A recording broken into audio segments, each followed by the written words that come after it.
आपके पास दुनिया का सबसे अच्छा हैमर हो सकता है, पर अगर मसला स्क्रू खोलने का है तो हैमर सिर्फ चीजों को तोड़ेगा। वही हुआ। तानसेन ने पूरी जान लगाकर अपना राग गाया और बजाय भागने के चूहे महल के और भी अंदर तक दाखिल हो गए। दरबार में फुली अफरा तफरी मच गई। हाँ, वो बैकफायर कर गया। ये तो बिल्कुल ऐसा हो गया जैसे सामने आग लगी हो और आप उसे बुझाने के लिए पूरे जोर से उसमें फूंक मारें। आप विंड थ्रो कर रहे हैं ताकि आग बुझ जाए, पर विंड तो आग को और फैलाती है। सही मिसाल दी। उन्होंने दुश्मन की टैक्टिक को कॉपी करने की कोशिश की, बिना उसके पीछे की साइंस को समझे। और यहाँ आकर कहानी का टेंशन अपने एब्सोल्यूट पीक पर पहुंच जाता है। सिस्टम के तमाम ट्रेडिशनल रिसोर्सेज फेल हो चुके हैं। Force fail, logic fail, rules fail. और जब सब कुछ फेल हो जाता है, तब एंट्री होती है उस माइंडसेट की जिसकी असल में सबसे ज्यादा जरूरत होती है। बीरबल की हिकमत। एग्जैक्टली, बीरबल की एंट्री। हाँ और यहाँ से जो गेम पलटती है वो लाजवाब है। जी। बीरबल आगे आता है, मगर दिलचस्प बात यह है कि बीरबल अफलातून से बहस नहीं करता। वो ये नहीं कहता कि भाई तुम्हारी जमीर जाग गई है तो मान जाओ। क्योंकि बीरबल समझ गया था कि बहस बेकार है। हाँ, बीरबल ने समझा कि इस बंदे का ईगो उसके उसूल के साथ जुड़ा है। जी। तो बीरबल उसके ईगो पे अटैक ही नहीं करता। बीरबल उससे कहता है, देख भाई, तेरा उसूल है कि जो चूहे एक बार रियासत में छोड़ दिए वो वापस नहीं जाएंगे। ये ठीक है। मैं उसूल की इज्जत करता हूँ। उसने वैलिडेशन दे दिया अफलातून को। बिल्कुल। वो कहता है हम इन्हें बाहर नहीं निकालते, बस तुम इन्हें एक जगह जमा कर दो। ये एक बड़ा सा गोडाउन है, इसमें उनके खाने पीने का पूरा राशन रखा है, तुम सबको अंदर भेजो और अपना कॉन्ट्रैक्ट पूरा करो। और अफलातून खुश हो गया होगा। अफलातून बहुत खुश। उसने अपनी बांसुरी बजाई और सारे चूहे हैप्पीली गोडाउन में डाल दिए। मुझे शुरू में समझ नहीं आती थी। बिरबल ने इफेक्टिवली उसूल माना भी लिया और मसला भी सॉल्व नहीं किया। इनिशियली ये कौन सी लॉजिक थी? इसे आइकीडो माइंडसेट कहते हैं। आइकीडो, वो जो मार्शल आर्ट है? हाँ, वही। आइकीडो एक ऐसी मार्शल आर्ट है जहां आप ओपोनेंट की फोर्स को रोकने के बजाय उसी की फोर्स को उसी के मोमेंटम के साथ रीडायरेक्ट कर देते हैं। ओह, यानी उसकी ताकत उसी पर इस्तेमाल करना। बिल्कुल। अफलातून एक तेज रफ्तार गाड़ी की तरह था जिसके पास ब्रेक्स नहीं थे। बिरबल सामने खड़ा होकर गाड़ी रोकता तो कुड़क जाता।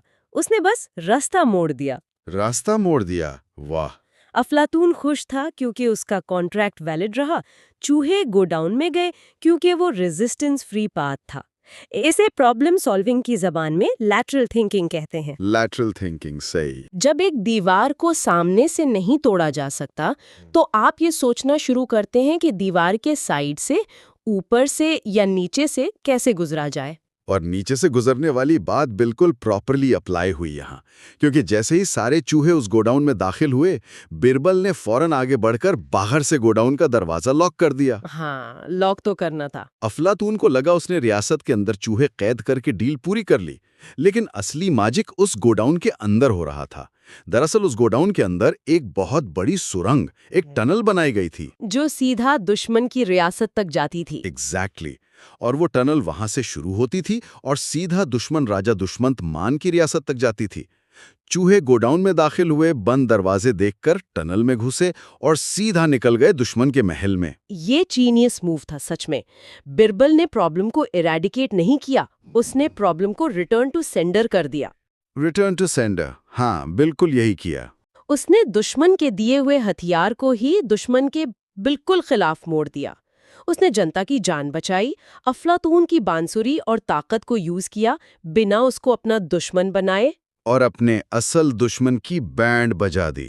सही लफ्जों में, दुश्मन मान की ईंट से ईंट बजा दी। इस गैर रिवायती सोच, इस लैटरल थिंकिंग ने सारी टेंशन 1 मिनट में खत्म कर दी। ये सोचकर ही माइंड बॉगल होता है कि आप सामने वाले के रूल्स भी ना तोड़ें, कोई ब्लड शेड ना हो, कोई तलवार ना निकले और दुश्मन उसी साजिश में तबाह हो जाए जो उसने आपके लिए बनाई थी। और इसका अंजाम तो और भी मजेदार था। हाँ, वो दुश्मन मान वाला सीन। हम देखते हैं कि राजा दुश्मन मान अपने महल में बैठा आराम से चाय वाय पी रहा होगा, बड़ा प्राउड फील कर रहा होगा कि वाह, मैंने बगैर फौज भेजे अकबर की रियासत तबाह कर दी, मेरी साजिश सुपर हिट हो गई। और अचानक एक चूहा आ जाता है। हाँ, अचानक एक छोटा सा चूहा उसके तख्त के सामने आकर खड़ा होता है। और फिर उसके फौरन बाद दुश्मन मान का अपना सिपाही बिल्कुल वैसे ही घबराया व भागता आता है जैसे स्टार्ट में अकबर का वजीर आया था। Poetic justice. बिल्कुल।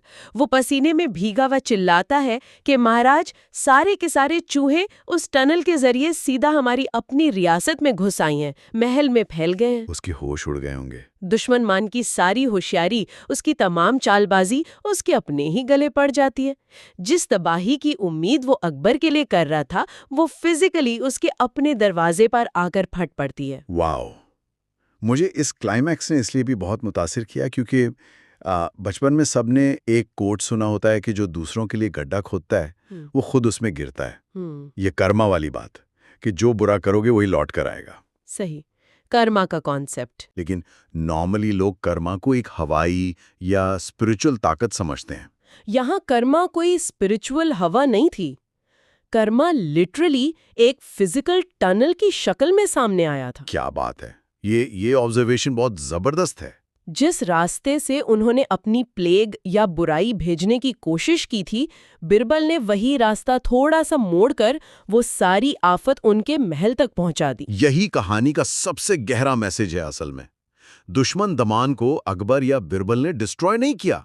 दुश्मन दमान की अपनी मैलिस, उसका अपना कीना और उसकी बैड नियति ही उसकी तबाही की वजह बन गई। उसके अपने कर्म उसके आगे आए। हाँ, अकबर का ठहराव और बिरबल की हिकमत ने सिर्फ एक आईना रखा, दुश्मन के सामने एक मिरर। दुश्मन अपने ही बनाए हुए जाल में खुद ब खुद फंस गया। कोई तीर नहीं चला, किसी सिपाही की जान नहीं गई और साजिश अपने ही सोर्स पर जाकर न्यूट्रलाइज हो गई। एग्जैक्टली। और इस पूरे डीप डाइव को देखने के बाद जब मैंने दोबारा इसे सोचा तो मुझे एहसास हुआ कि ये सच में हम सबके लिए कितना रिलेटेबल है। रियल लाइफ में। हाँ, हमारी जिंदगी में चाहे वो कोई जॉब हो, फैमिली डायनामिक्स हो या कोई पर्सनल प्रोजेक्ट, हम हमेशा दुश्मन या किसी मसले को सीधे सीधे आमने सामने की लड़ाई की नजर से देखते हैं। हमें लगता है मसला सामने है तो टकराओ, जो कि नेचुरली इंसान की फर्स्ट इंस्टिंक्ट होती है, फ्रंटल असॉल्ट। लेकिन फाइट और फ्लाइट से ऊपर भी एक लेवल है जिसे हम नेविगेशन कहते हैं। नेविगेशन, सही लफ्ज इस्तेमाल किया। और इसीलिए इस डिस्कशन को रैप अप करते हुए मैं चाहूंगा कि जो लोग भी इस पॉडकास्ट को सुन रहे हैं वो एक लम्हे के लिए अपनी जिंदगी के एफलातून्स के बारे में सोचें। बहुत अच्छी सोच है ये। अपने लाइफ के उन प्रॉब्लम्स या उन जिद्दी लोगों के बारे में सोचें जो रास्ते का पत्थर बने हुए हैं और उनके उसूल टोटली नाकाबिले बर्दाश्त हैं। क्या वहाँ आम तौर पे लड़कर अपना खून जलाना चाहिए, या उन्हें मनाने की, जज्बाती ब्लैकमेल करने की या लॉजिक सिखाने की कोशिश में अपनी एनर्जी जाया करनी चाहिए? या फिर तानसेन की तरह अपना बेहतरीन टैलेंट गलत जगह वेस्ट करना चाहिए? बिल्कुल नहीं। तो क्या कभी किसी ने ठहर कर ये सोचा है कि बिरबल की तरह उस ऑब्स्टिकल की ताकत को ही अपने फायदे के लिए कैसे रिडायरेक्ट किया जा सकता है? जरूरी तो नहीं कि हर दीवार को तोड़कर ही गुजरा जाए। हाँ, रास्ता मोड़ना ज्यादा बेहतर होता है। कभी कभी उस जिद्दी इंसान की जिद को छेड़े बगैर एक अक्लमंदाना टनल ढूंढ लेना और उनकी सारी डिस्ट्रक्टिव एनर्जी को किसी कंस्ट्रक्टिव या न्यूट्रल जगह रिडायरेक्ट कर देना, वो सबसे बड़ी जीत होती है। क्योंकि दिन के आखिर में दीवार से जीतना मकसद नहीं होता, असल मकसद अपनी मंजिल तक पहुंचना होता है। एग्जैक्ट बात है। कभी कभी लड़ने के बजाय दुश्मन की आफत को सही रास्ता दिखाना ही सबसे अजीम जीत होती है।